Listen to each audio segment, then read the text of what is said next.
2. Ready.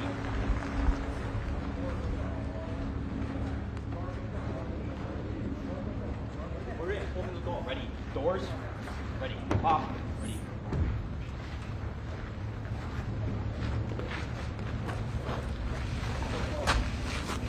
Ready. Close. Ready. Shut. Ready. Face. Forward.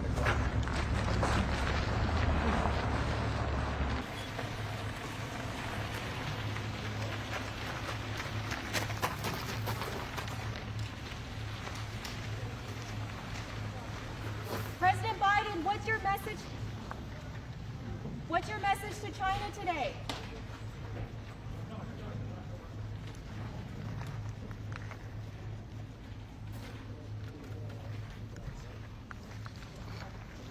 U.S. back on this side. U.S. on this side.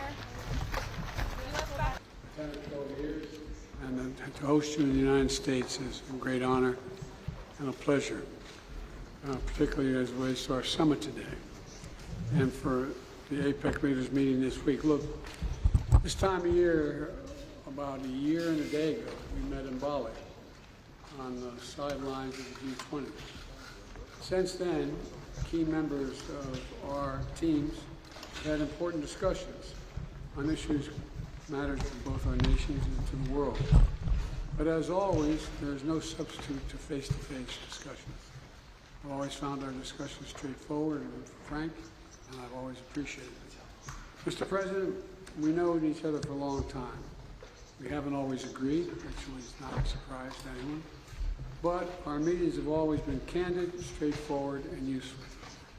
I've never doubted what you've told me in terms of your candid nature in which you speak. I value our conversation because I think it's paramount that you and I understand each other clearly, leader to leader, with no misconceptions or miscommunication. We have to ensure that competition does not veer into conflict.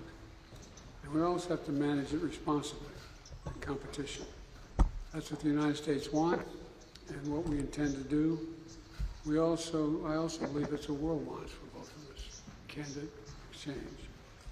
We also have a responsibility to our people and the work in the world to work together when we see it in our interest to do so.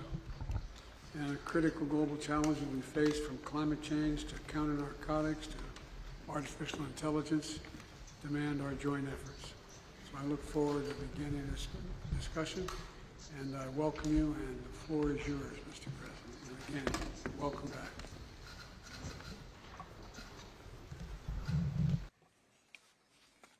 Mr. President, good morning.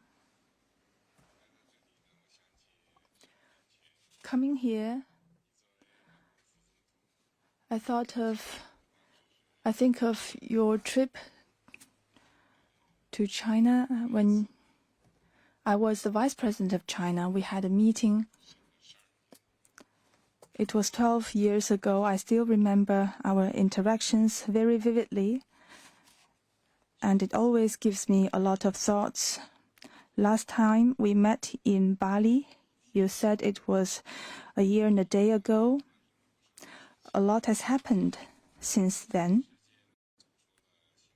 The world has emerged from the COVID pandemic, but is still under its tremendous impacts. The global economy is recovering, but its momentum remains sluggish. Industrial and supply chains are still under the threat of interruption, and protectionism is rising. All these are grave problems. The China-US relationship, which is the most important bilateral relationship in the world, should be perceived and envisioned in a broad context of the accelerating global transformations unseen in a century.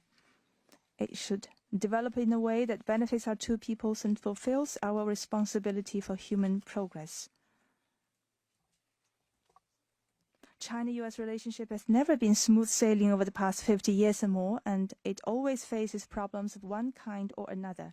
Yet it has kept moving forward amid twists and turns.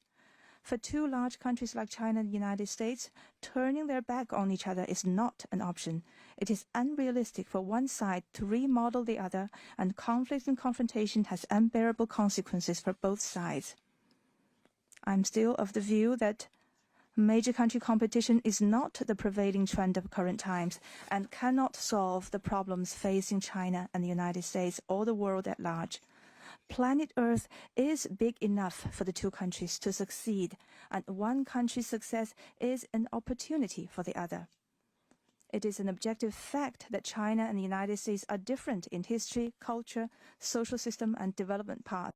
However, as long as they respect each other, coexist in peace, and pursue win-win cooperation, they will be fully capable of rising above differences and find the right way for the two major countries to get along with each other.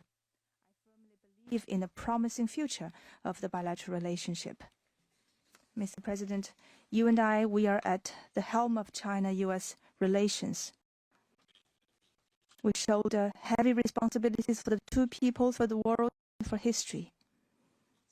I look forward to having an in-depth exchange of views and reaching new understandings with you on strategic and overarching issues critical to the direction of China-US relations and on major issues affecting world peace and development.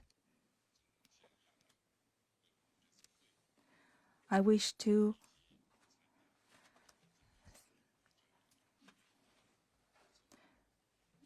thank you for your thoughtful arrangements for our meeting today and for our participation at the APEC meeting. Thank you.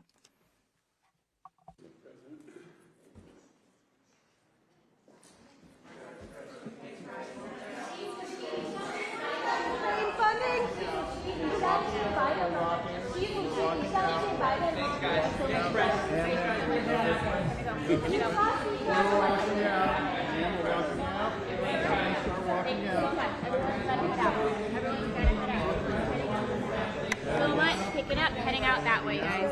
Pick it up, heading out that way. Pick it up, let's go. Let's go right this way. Yep. Go ahead.